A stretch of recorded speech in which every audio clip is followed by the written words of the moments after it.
The Pilot Custom 74 was first introduced in 1992 to commemorate Pilot's 74th anniversary of their founding. It's offered in a variety of colors, as well as finishes like this black opaque one that we have here, as well as translucent finishes. It's a pretty classic cigar-shaped fountain pen with rounded top and bottom finials. The top finial is separated from the cap with a single gold band. The clip is a triangular shaped clip with the words Pilot at the top and a spherical tip that's springy and functional and easy to put over clothing. Traveling down the cap, we have another thin metal band, followed by a thicker band that has some wording. If we look closely, the words read Pilot, Made in Japan, Custom 74. Traveling down the cap, we have a little bit of exposed plastic before a step down to the barrel. The cap comes off in 1, 2 turns to reveal a nice exposed nib. There's scroll work on the outside, and then the words Pilot 14K585, denoting a 58.5% gold content. The number 5 for the size of this nib. Note this is not a standard number 5, but a Pilot number 5. Then SM, which stands for soft medium. In the US, this pen is only offered in extra fine, medium, and broad. I found this specific one from a seller in Japan. And then off to the side, we have a date code. There's the letter B, denoting the Hiroshika plant, production line B. 11 for the month of November, and 98 for the year that it was made. The section has a taper followed by a flare out. It's a little bit on the small side, and then there's a gold band followed by a bunch of threads.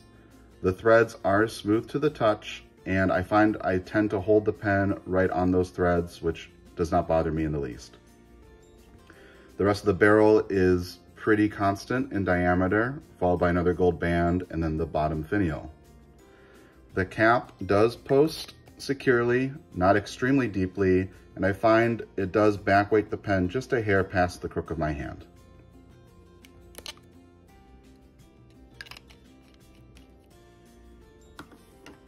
In terms of size comparisons, here we have the Pilot Custom 74, a typical G2 rollerball pen,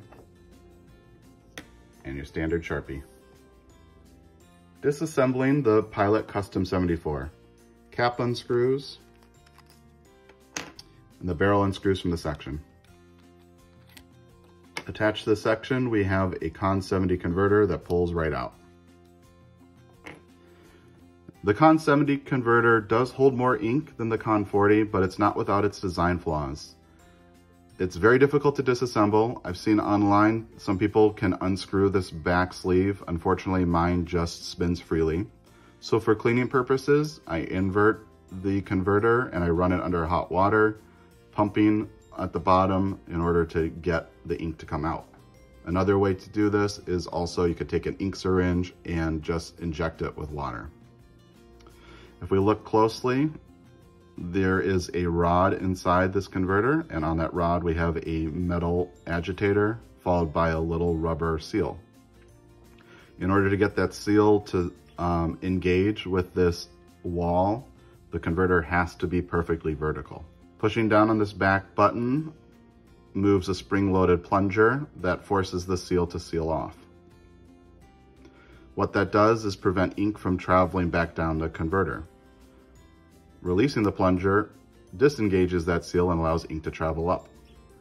So in order to fill up this converter, you just submerge it and press over and over again until ink fills this entire plastic piece. At this point, you have the pen fully disassembled. In order to reassemble it, take the converter and the section. Converter gets pushed into place.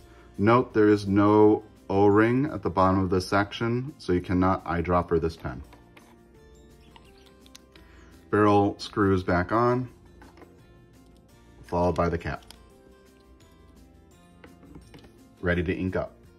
Inking up the Pilot Custom 74, I've selected for this one Diamine Polar Glow. It's from their Ink Vent series. It's a nice blue ink with a red sheen. I'll unscrew the top.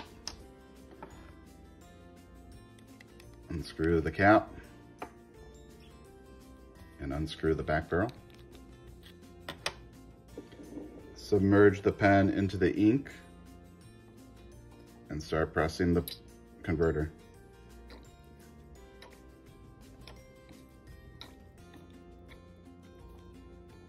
That looks like a pretty nice full fill. We'll wipe off the excess ink.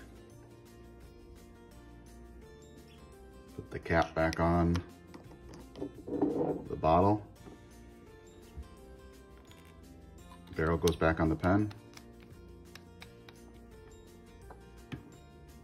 And the cap. Ready to write.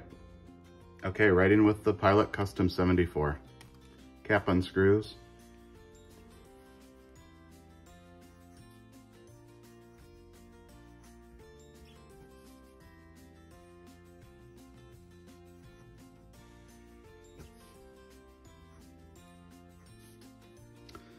And this one has a 14 karat soft medium nib. The nib is expertly tuned. It really has that Pilot quality control that everyone has come to know and love. The soft medium gives you a little bit of extra line variation that kind of gives you some extra character, like you can see here from this T on the custom. And it is just a joy to write with. I have a hard time putting this pen down. It's just really, really fun to kind of see what your handwriting can do. Our ink is Diamine Polar Glow.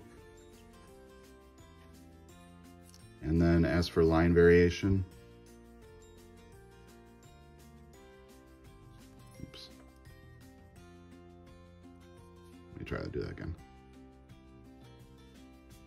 You go slowly, you can definitely get some flex out of this pen.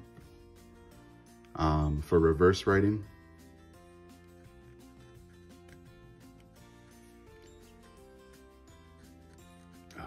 it is really painful to do. This pen is not made for reverse writing. It's scratchy and it just tears up the paper. If you want line variation, just either go light or go a little bit heavy. You can get lots of line variation with this nib.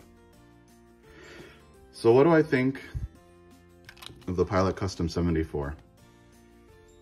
It's a very handsome pen. It's a good collector's pen if you want to get the different colors. The nib options are really quite impressive. At this point, it's pretty much become an iconic entry-level gold nib pen. In terms of things that I wish could be improved upon, I do wish that the cap posted a little bit deeper. I don't find that this is the most usable pen when it's posted. Also, I think that the nib is a little bit small in proportion to the rest of the pen, but you can also get this pen in larger nibs with the 742 and the 743 models. The section is short, as I mentioned. I do tend to hold back on these threads, but the threads are comfortable, so I don't really have an issue with that. And I guess the only other thing that I wish maybe was a little different is the ability to eyedropper this pen, especially with those transparent and translucent models. That would really look nice to be able to see ink sloshing around this large barrel. But besides those points, I mean, this is a amazing pen. It writes really well. The flow is fantastic. You can get it in virtually any nib size that works for you. So it's a really good staple to have in your collection. And that just leaves me to say,